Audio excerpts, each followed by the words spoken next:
updates ug suporta sa panggamhanan sa probinsya alang sa Ascenso Misamis Occidental Marathon ing gipaklaro mibalik alang sa report is important Texon. Gipahibalo na City Councilor Catherine Katkat-Lim ang updates kabahin sa Ascenso Misamis Occidental Marathon atul sa regular session sa Osamis City Council niadtong Oktubre 15, 2024 diin kini nga lumba sa dagan karon nga umabot nga Nobyembre 3 ang maghatag og daghang oportunidad alang sa tanang long distance marathon participants sa upat ka mga kategorya sama sa 5 kilometers, 10 kilometers, 21 kilometers hangtod na sa 42 kilometers. Kini usa ka dakong higayon nga dili lang mag-highlight sa abilidad sa mga runners apan usab pagdasig sa pagpalambo sa komunidad sa panakig-usa ug pag-apil sa mga kalihukan alang sa paugnat sa kusog ug sa maayong panglawas. Dugang auhag pagdasig usab ni Councilor Klim sa mga persons who use drugs kun mga PWODs. We could encourage those person who use drugs for their activities if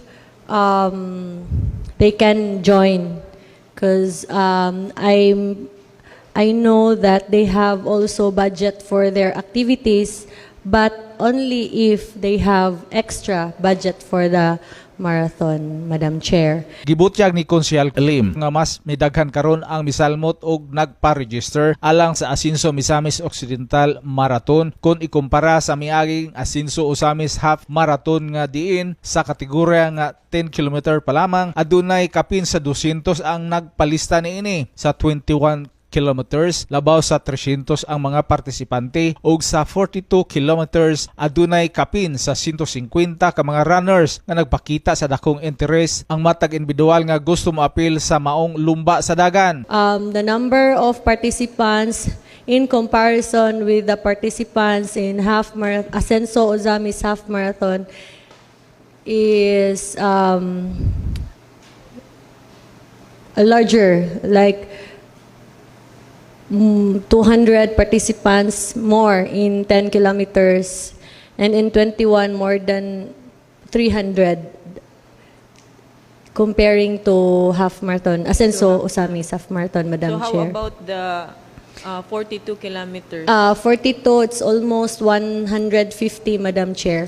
Dugang niyang pahayag mag-provide usab ang lokal nga paggamhanan sa probinsya ug transportasyon alang sa mga partisipante sa 5 km, 10 km ug 21 kilometers nga anaa sa Osamis ingon man sa mga partisipante sa 42 kilometers nga anaa sa Oroquita. Saysay ni Konsyal Lim nga iyang gipasabot nga And also transportation will be provided by the province from Osamis to Orqueta and Orqueta to Osamis for those 42 kilometers who will stay here in Osamis and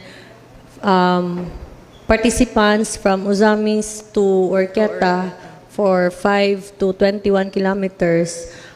Transportation also will be provided as well as for the guest. hangyo niya kang Iski Federated President Konsyal John Phil Duhay Lungsod nga dasigon ang tanang Iski officials sa dakbayan sa Osamis nga aktibong musalmot sa mga provincial activities. Kini aron masiguro nga ang tanang Iski official sa syudad magtinabangay ug magkahiusa sa mga kalihukan sa probinsya. I would like also to encourage our SK chairman to encourage all SK officials to participate in our provincial activity because Ascenso Misamis Occidental Marathon is also the part of Pirangat, the whole month celebration. Ang first ever Ascenso Misamis Occidental Marathon 2024 nga nagtangag og dagkong kandidat nga premyo sa mga mananaog ang adunay dakong parte sa pagpaambit sa kalambuan ug kaayuhan nga gipaningkamutan sa mga lidere sa probinsya sa Misamis Occidental.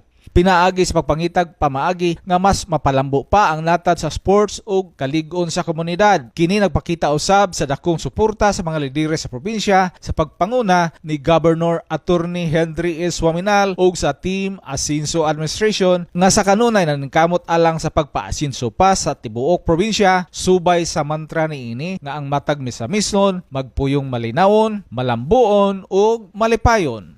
Alang sa Osamis Today, ako si Bernal Texas.